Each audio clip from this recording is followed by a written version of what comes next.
Hola intermediario. ¿Alguna vez has pedido a Dios que te perdone y sin embargo has seguido sintiéndote mal? Considera la experiencia de David, que fue un adúltero y un asesino. Imagina cómo se habrá sentido. La historia donde se encuentra es en 2 de Samuel, capítulo 12. Natán confronta a David. El rey David y el ejército israelita habían ganado la batalla contra los amonitas. David se había casado con Betsabé, la viuda de Urías Eteo, a quien David había hecho asesinar. Iban a tener un hijo. David pensó por un tiempo que continuaba siendo el mismo dirigente sabio y poderoso que siempre había sido. Había cubierto su adulterio con un asesinato. Nadie más estaba enterado, fuera de David, Betsabé y Joab. Cuando pasó cierto tiempo, la gente comenzó a chismear. ¿Sabías que la nueva reina Betsabé ya está embarazada?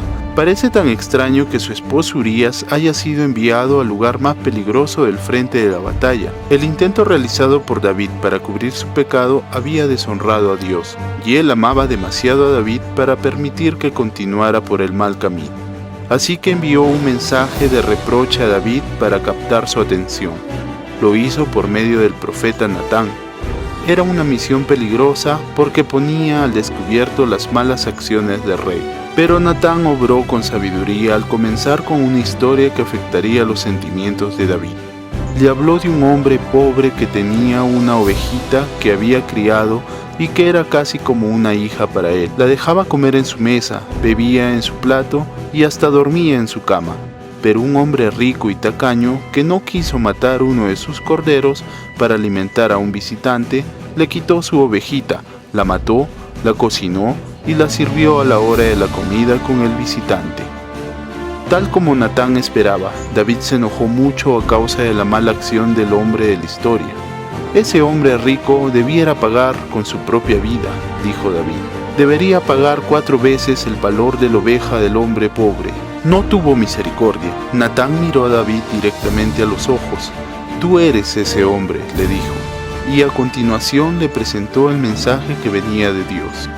David respondió en la forma que Dios suponía. El rey vio de inmediato lo mucho que sus malas acciones habían ofendido a su Padre Celestial, aquel que lo había elegido y bendecido todos esos años.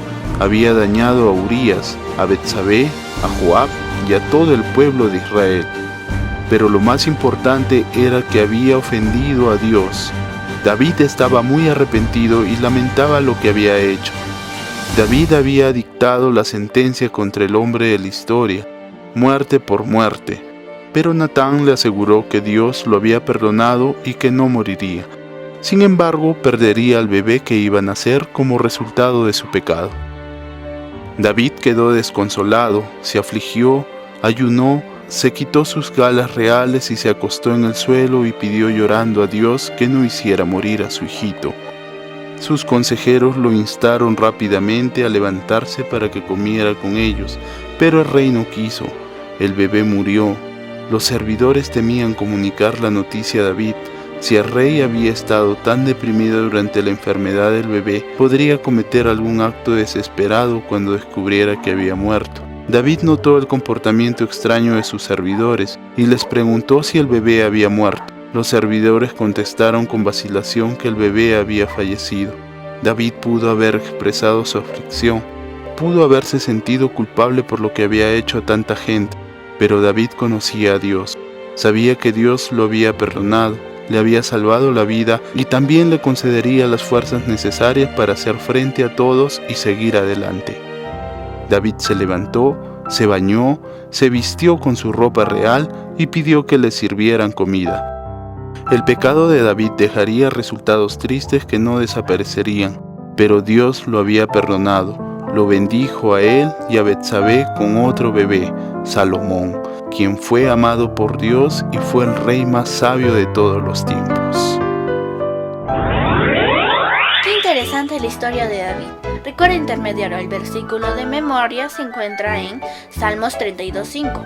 Pero te confesé sin reservas mi pecado y mi maldad. Decidí confesarte mis pecados y tú, Señor, los perdonaste.